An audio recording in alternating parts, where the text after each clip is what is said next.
Hello and welcome back Hi. to the final Pride Week episode of Pride, the podcast. We have the amazing Pride family with us in addition to the core four. Yes. Woo! Yay. Mr. Scott Sickles, Eileen Kristen, Teresa Kelton, and Corey Capriccioli. Hello, everyone. Hey. Hey, guys. Thank you for joining us today. How is everyone? Happy Pride. Happy Pride. Happy Pride. Feeling good. What are you guys doing to celebrate? Hanging with y'all. Yeah, we're here. That's good enough. That is Pride good. Zoom party. That's it. It is. Stop and shop, with a mask on. I'd rather do this, actually. It's a little different this year, obviously, with everything going on. We're having to do virtual Pride. So, Eileen, you were saying a little bit earlier, like Billy Porter's doing the ABC Pride show and the technical difficulties with that. Everything was out of sync.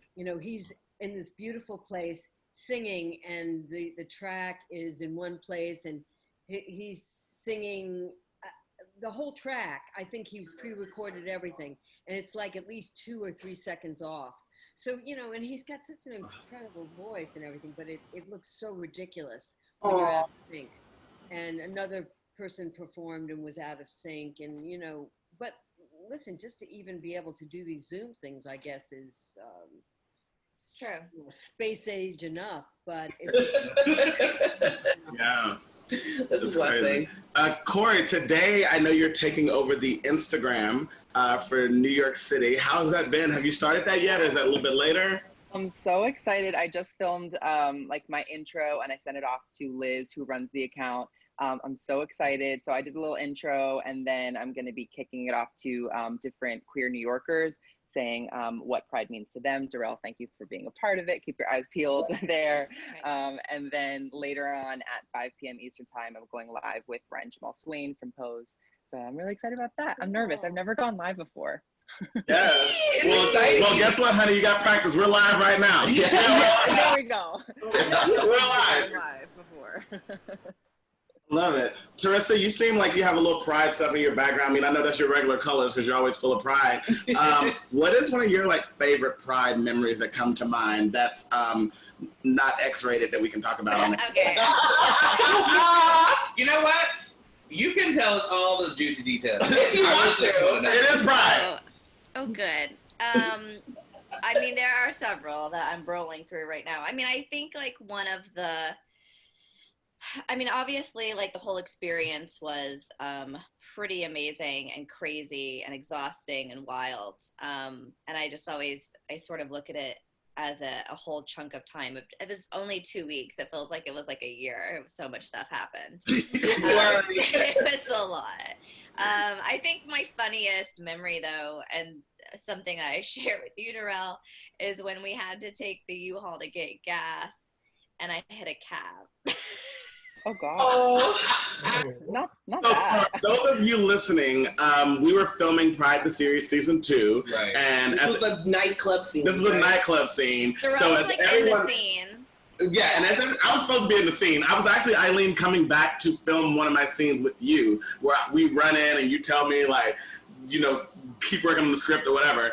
And I was with Teresa because we didn't have many PAs that wanted to work. So we're out trying to get beans and chicken, and Teresa's trying to get gas, and then we ran over somebody. I was like, "Can we deal with this later, please?" It was a lot. It was pretty. It was so New York. It was we had just gotten gas. We had made it through that part, and then it was trying to get out of the gas station and back on the road. And we rolled right into that cab, and then NYPD shows up. I was just wow. No.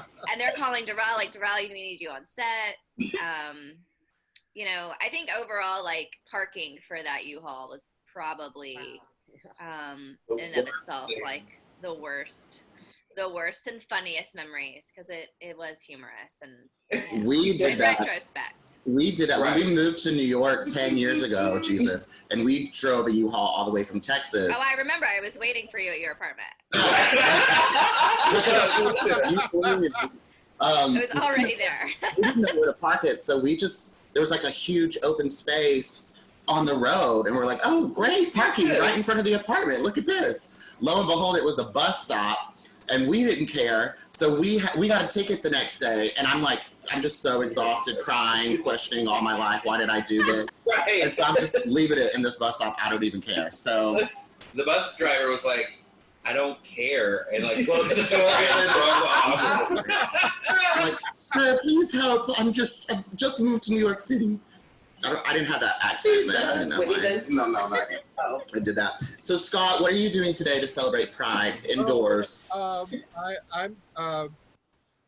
been mostly like watching a whole lot of streaming video, and I figured today would be a good day to finally catch some of the LGBT content on Hulu, because I still haven't seen Portrait of a Lady on Fire, and I hear it's amazing.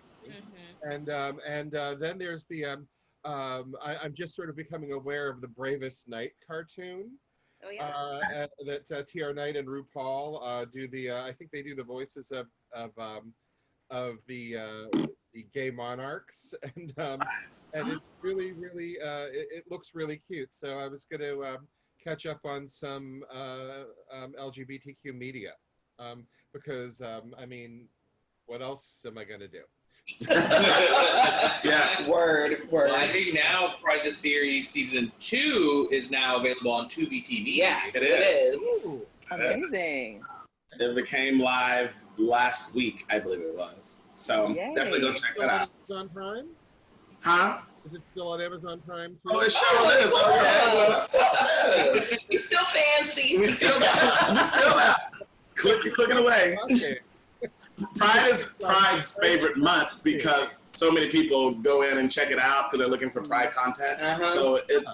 So it's a fun month for us. Scott, I know you have been like taking a break since the world shut down, but I hear that GH is going back into production soon in July. So The actual language is GH is looking to go back into production. yeah, Okay. they're looking. Us actually doing it is still something that is up for discussion. So, and it's really, I mean, we're not quite sure the direction the show is going to go. And I think because when everything shut down, we thought we believe what we were told, which was okay. Well, this is going to be 2 weeks a month tops. So they kept us writing for 5 weeks after production shut down. So there's actually like 30 to 35 scripts on top of what hadn't been shot yet that are ready to go. And then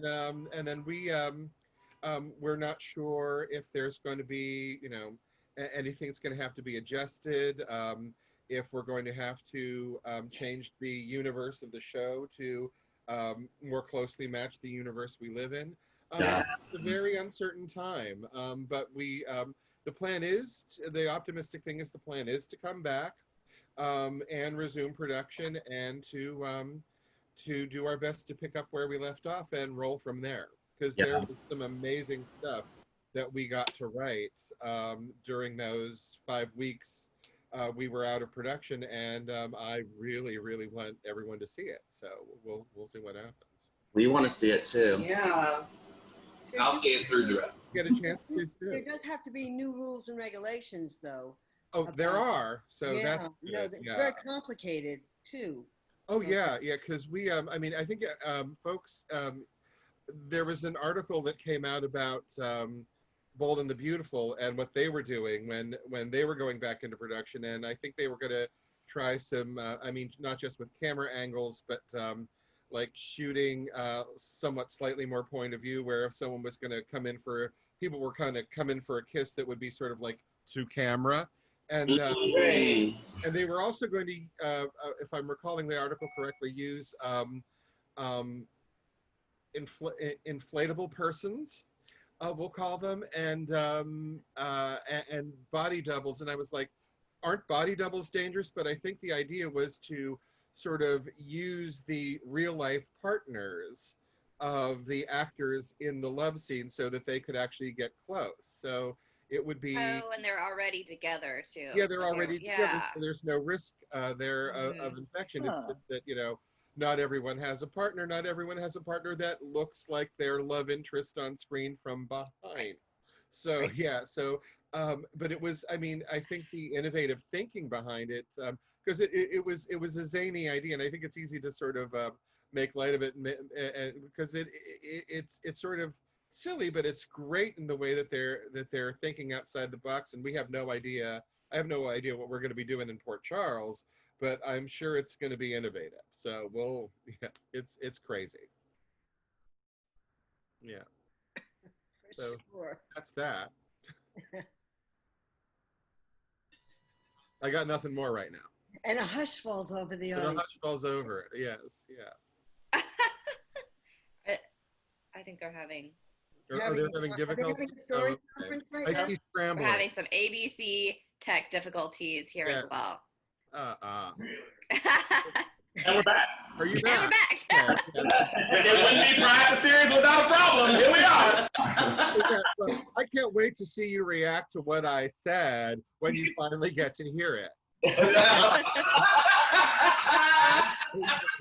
No, got jokes. No. So we just turned on the second mic because we're doing it through here, but we're also doing an Instagram live. That's for everyone out there. So our mic, our Instagram live, I think wasn't on, so we wanted to make sure both mics, because it's only picking up one. So yeah. So it wasn't complete trash like normal, but you know. When I was there the last time, we had some crazy problem, didn't we, with the Instagram? Or there was like the phone fell or something. And they just got Pride the series. Can't ever get it together. Wow. Well, it's a never-ending series of disasters, much like our unified history. right. There you go. Well, thank you for joining the family problems. People know we can never be nowhere on time. We're always going to run late, but we will always be eating and we'll always have a drink and probably something to smoke us. We always laugh about it later, no matter what. We'll be frustrated in the moment, but laugh later. We'll cry, and then we'll laugh. Yeah. Right. And we'll laugh. I was just thinking about, Darrell, was it Pride 2 years ago out in LA? Was that 2 years ago or was that last year? Eileen, you yelled at me and was so mad because I was not together. I did not have a shit. But look, we made it through. Okay?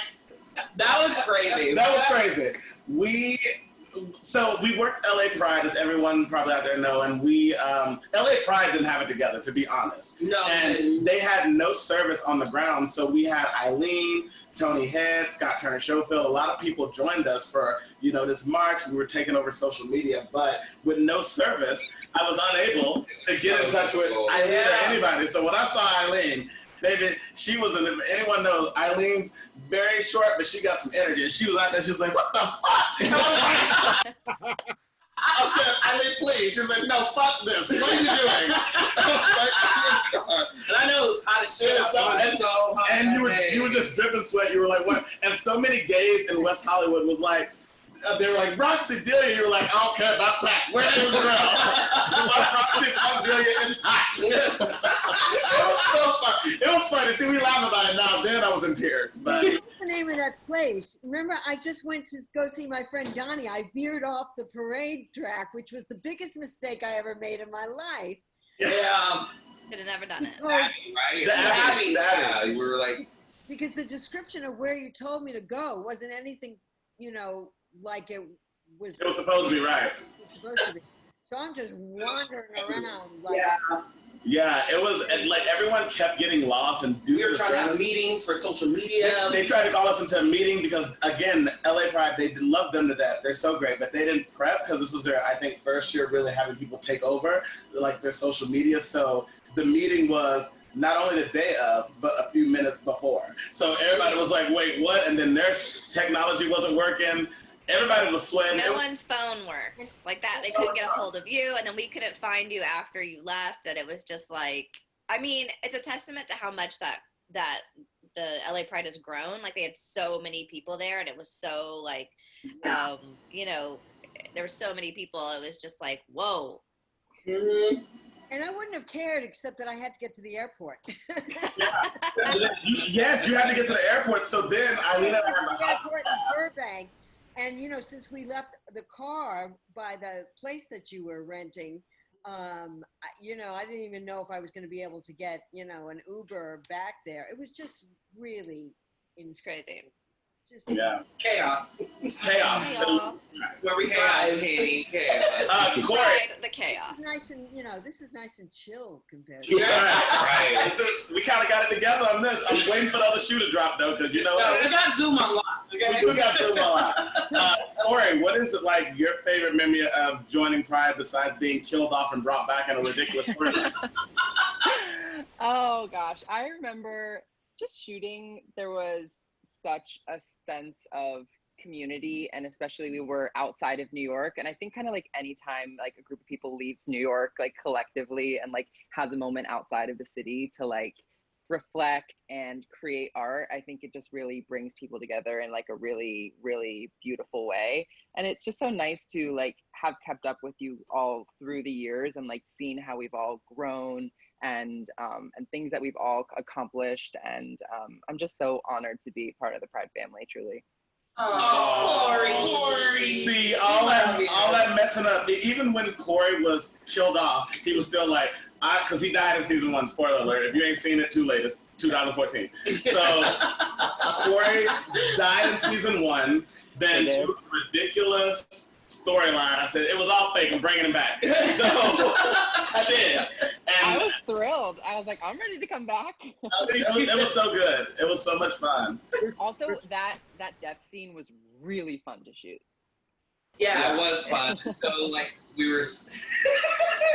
were filming, and then Ashley had to scream. Yeah, and we were at Scott Salami's parents' house. And it was They were like trying to 1 a.m. and I'm screaming, and they're like, "Hello, can you guys stop for 1 second?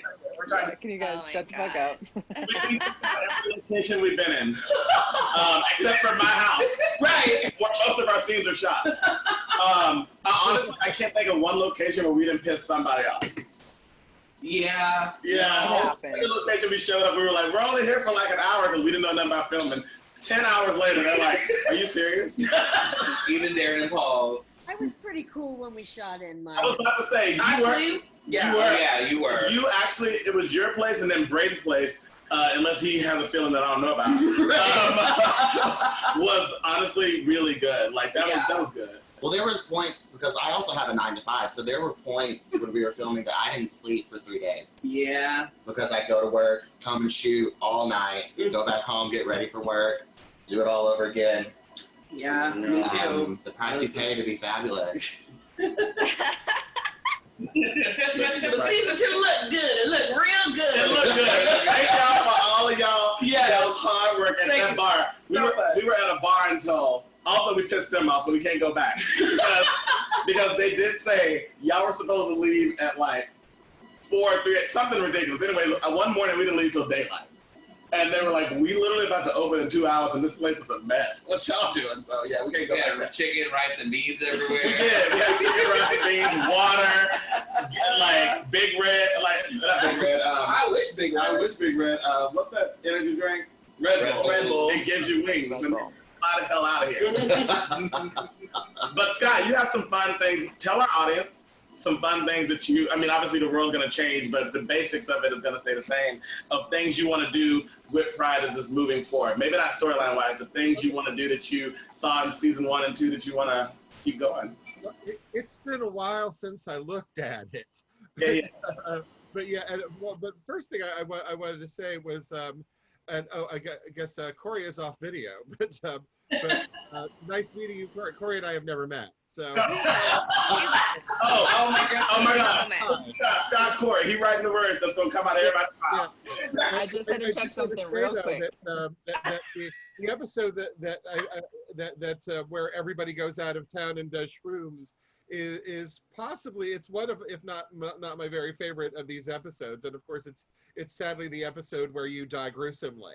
But Jarrell and I did have a conversation because we were going over just like the story in season 1 and how compressed the story in season 2 was, because it was 3 30-minute episodes, and the whole thing about how, well, it looked as though season 1 was just something that Kai had made up, and I was like, I'm not writing a universe where season 1 did not matter and was all in someone's head.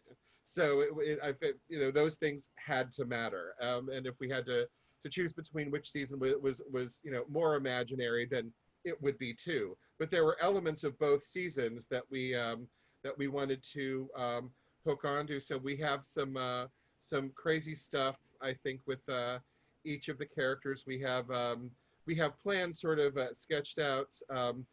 Trina kind of going into business with Lana. Am I getting the names right? Yeah. Yeah, you actually are. It's been a while, and I've had like a couple other universes running around in my head in the interim, and I think there's love interest for Kai, because what's his name comes back, Chad. Yes, Chad, you're right. That's the problem, because Kai has a new love interest who is a conservative gay black journalist. And we have just like a whole mess of things going on, including Adam and Shanita, sort of like each of Adam's personas is dating someone who really doesn't like the other persona, and we have poor Braden just deciding that like 30 is gay retirement age, and why am I partying? So seems like there's some typecasting and some mirroring between life and we've got some really fun stuff, and we get to see Grumpy Braden, and I think it'll be really great when we're able to do it, and we're just I'm just sort of looking forward to seeing because we have the first episode written, and we have the rest of the season outlined in a very general way, and there's a lot of we're also going back to the season one sort of narrative format where every episode sort of took place around Pride. And then we would see what happened on Pride at the party, and then we would see events leading up to it and the fallout of those events. And I wanted to tell the story that way again. So everything is sort of happening surrounding the incidents on the World Pride Day of 2019. And I think this year's Pride today might be we might be able to sort of now that enough time has passed, sort of reflect back on the difference between last year's Pride, where it was a huge celebration, and this year's Pride, when we're kind of doing this. So we will see. It's even a mystery to me. I'm excited too, because I'm finally get a love interest. Finally. At long fucking last. Oh my God. How did you get a love interest? So yeah. I didn't get that for a long time. So you gave him what he wanted. Bless you. So the three people on the call who playing characters, what do you hope to see come from Riley, Teresa? What do you hope to learn more about her? Obviously, you only got to live with her for 3 episodes, so whatever you say is just going to be whatever. Because so, what do you hope to learn? I mean, I kind of want to see her juicy background. She in the second season you see her having gotten through some sort of addiction, some sort of problems in her past, and she's kind of a guiding light for Trina. But she rose from somewhere. And I think that's a really interesting. I always, when I'm watching content, I love seeing you sort of get introduced to a character at one point in their life, and then you go back and see like some wild things that they were a part of and that they went through. And I think that would be really fun to explore with her, because she's as chill and as relaxed and focused as she comes off. I think that her past is the polar opposite. And kind of harkening back to that, like season 1, like gritty, grittiness. I think it would be fun to follow a little, just a little bit of that, and how that ends up helping her through her friendship with Trina, or if she backslides, if she has does she have a weak moment, and Trina has to help her. those are just kind of fun things that could occur. Corey, how about you and Charlie? Listen, y'all, I have a low bar. I just want Charlie to live and survive and thrive. Word. That's what I want. Period. I love it. Eileen, what about you and your character, Eleanor? Well, Eleanor is a bit of a mystery to me right now. Yeah. I know there's a lot of backstory that I don't know. In the first season, I was kind of like the pillar of society, instructing Kai, what is right and what is wrong, which I've never actually played a character like that before. Usually my character has no idea what true north is. So that was a challenge right there. And then I was told that she wasn't exactly what she appeared to be. She was something way different than that. Then I think it swung around to another place, which I'm still not totally clear about. A lot of it had to do with my past, with my marriage. Yeah. And so there's a big question mark there, which I don't mind. I don't mind. I hope we can get this, rolling so I'll find out. Yeah, we love a little mystery.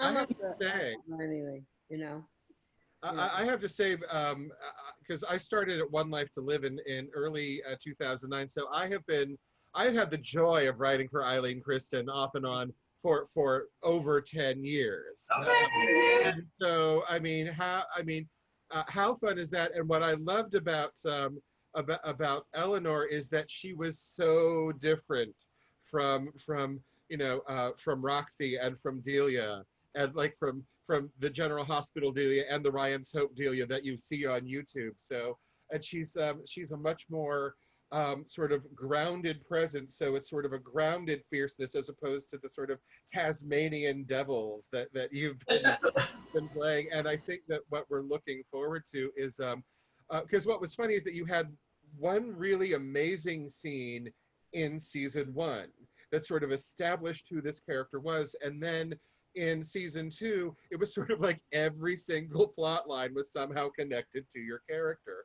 which I think gives us the ability moving forward with sort of a semi-narrative reboot that we get to pick and choose which parts of Eleanor's history are the most interesting, that serve the story best, and are the most interesting to the character and to you as an actor. So I think we have we were tossing around some ideas, and I'm looking forward to seeing which ones stick now. Stick to the wall. Everything. Yeah. So I'm not a drug dealer anymore. So Listen, season 1, we had some plans. Eileen was going to be a drug dealer. I think I worked for her as well. You worked for her. Ashley and I were going to be crucified, naked together, apparently. That wasn't my plan. It wasn't anyone here's plan. Yeah, we are no longer. No one here wanted it. Nobody here wanted it. So we have, gone in a different, better yet direction. Oh, I think you were going to die or something. No. Yeah. So, That happened. yeah, but come back as a ghost. Yeah. So, that was, we have people who had a different thought process of what Pride was, and that's not happening. No, not at all. So we're going back to reality and grittiness, and we're leaving all the other stuff in the back. The supernatural. The supernatural, because I thought I was going to be crucified and naked together. Like, I don't know why. No. And I don't know why I sat through the meeting and said, yeah, that sounds fun. I said, hey, You Jarrell. understand that. No. I said, Jarrell, we're not doing this. I was like, all right, cool. When we were talking about me joining the show, I was like, Darrell, I kind of noticed that on every episode, everyone involved has a writing credit, and that ends now.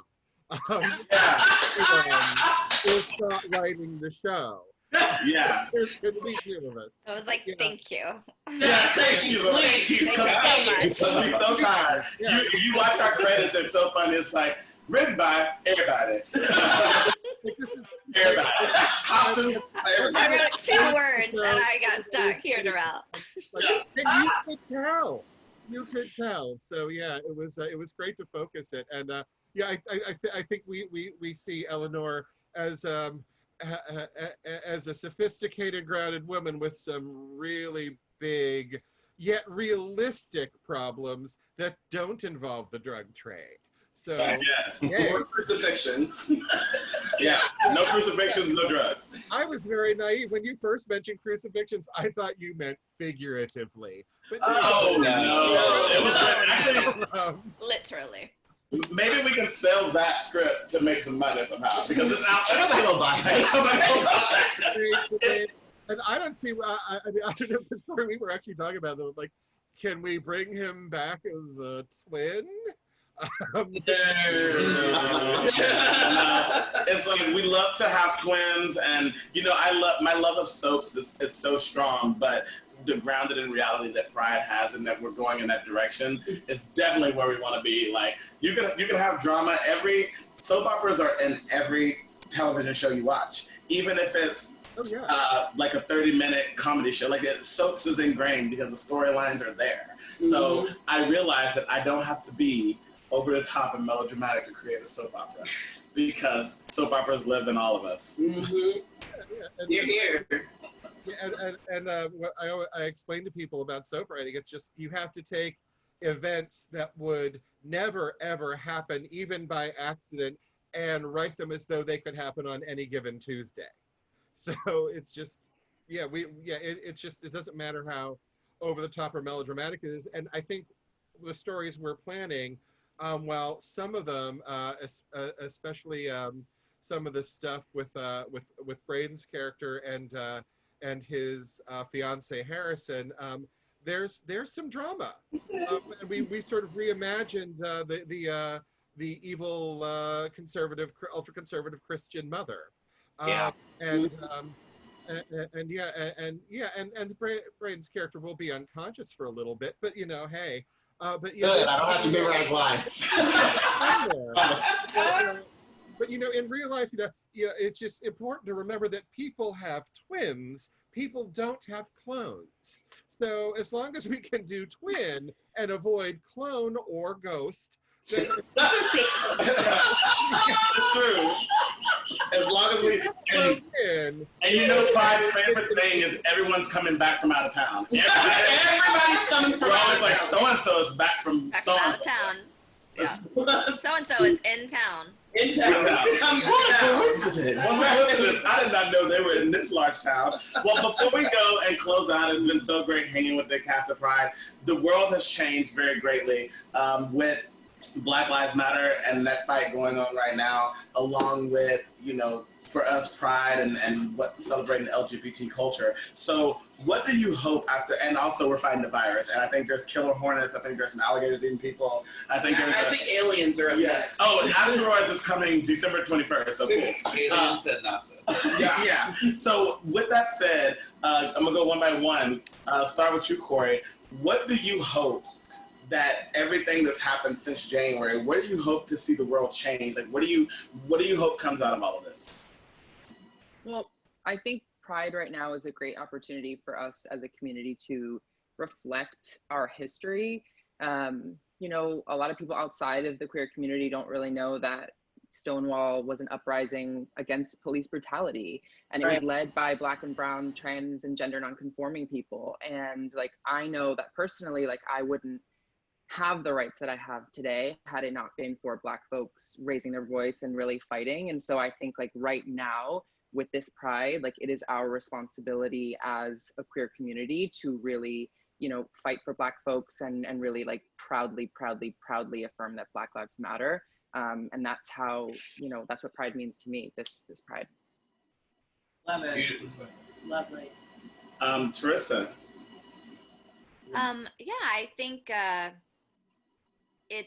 I love what you said, Corey, about reflecting back. I think also I hope that what this sort of triggers everyone to do is also continue conversations and discussions. I think we've all got to be a lot more open about asking questions and taking in information and learning and being much more open to each other. And, you know, we're in unfortunately in a spot where the country is very divided. The world is very divided in a lot of ways. And the only way that I think we're going to be able to start sort of bridging these communities back together is having conversations. And it's really, really difficult because there's a lot of people who don't want to have the conversation. But I think the more that we put out content like Pride the series, the more that we've been putting out content like this where we're just all having conversations. I listen to, not just Pride the podcast, but a lot of different podcasts with a lot of different people talking about how much they want to see the world change and towards a better, for the better. And we just need that. We just need that constantly. And doubled with the reflection and the looking back and remembering where this all came from. And then how do we build? How do we build from there? Our history, we can't change our history, but we can certainly build it into what we want. And so I think that's just one of the things that I personally am trying to work on and just figure out where my place and all that is. But what I hope for everyone is that everyone's trying to get to that goal of just becoming more united and being open to having conversations even when they're uncomfortable. Yep. I think it's very important at this point, yeah. Awkward or uncomfortable. It sucks sometimes. Like you're like, and but you gotta have it. Like you gotta get through it. Things have been swept under the rug for so long. It's just like, it's gotta be ugly when we unveil what's under the rug, but it has to be done. Growth isn't comfortable. Mm-hmm. Right. Yeah. What about you, Eileen? Well, I heard someone say the other day, I'm not Black, you're not white, we are human. And that just, it seems to be a very simple statement, but it really resonated with me that we are human beings. We have two eyes, a nose, and a mouth, and they all look different. And they all look different on white people, and they look different on Black people, my theater company right now, we've had all white management at Ensemble Studio Theater, and we really have to rethink that. And it should be, yes, the best person for the job, but we have to open up our hearts and our minds to really having a search to meet with Black, Hispanic, Asian. The Asian community is very marginalized also. So, and maybe things had to get this bad to get better, because it's bad. It's been 4 years that has really been very difficult, ever since this asswipe took office. Call it like it is. Amen. And it was happening before that with the Tea Party, but this has just brought it out to the surface.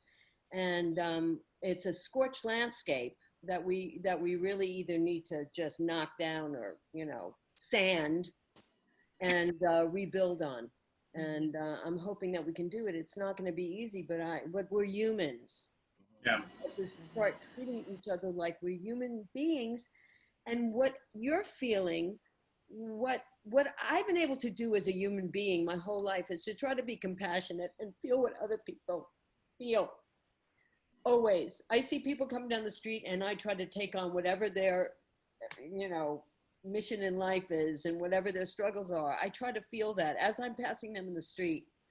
So, and that's not easy. That's not easy to do, but that's what I try to do. And that's what I hope everybody tries to do is to really try to understand the person you live next door to or down the street from or in a different neighborhood. Yeah. Exactly. We're just brothers and sisters living on this planet together. Mm-hmm. Trying to figure it out. Trying to figure it out. All right, Mr. Ryder, what about you? What words can you bless us with? I'm not as nice as y'all. No one with a MAGA hat is my brother or sister. So I'm all for tumbrils and guillotines at this point. But I hate to say me too. Because it really is just, I don't need to understand my oppressor. I don't need to understand, oh, well, what were you thinking when you took, literal trillions of dollars that were supposed to go and billions of dollars that were supposed to go to small businesses, which were all dying, and then pocketed them. I don't care about your reasons. I want to see you behind bars. So I really, it's great to celebrate it, sort of like the embrace of humanity, and it's great to, I think, acknowledge and celebrate the differences in the heritages and the cultures that we come from. I mean, I just because I'm trapped here with a lot of streaming content. I mean, I've been able to, I have my Criterion membership. I'm looking at a lot of African American cinema, a lot of Black cinema from other countries. I'm looking at Asian cinema, and just foreign cinemas, and as well as a lot of, I've been watching a ton of St. Elsewhere, which, I mean, you cannot believe how relevant that show from the 1980s is right now. But I think that what I think that is good is the rising tide of intolerance for intolerance. I think that it's good that people are saying, no more of this. What is shocking to me, it's shocking but not surprising, is that there is a nationwide outcry that says, stop killing us, and the response has been, how dare you take away my right to do that? And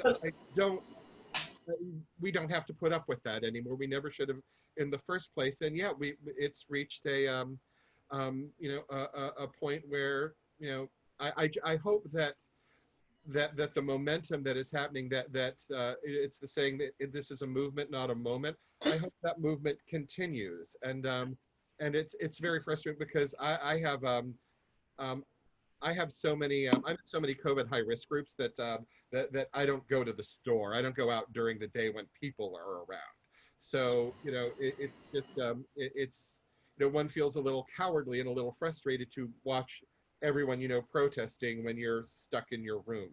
But it's just I think that I'm all for the changing of hearts and minds, and for people to, I mean, there's oh God, I wish I could remember it. It's right here.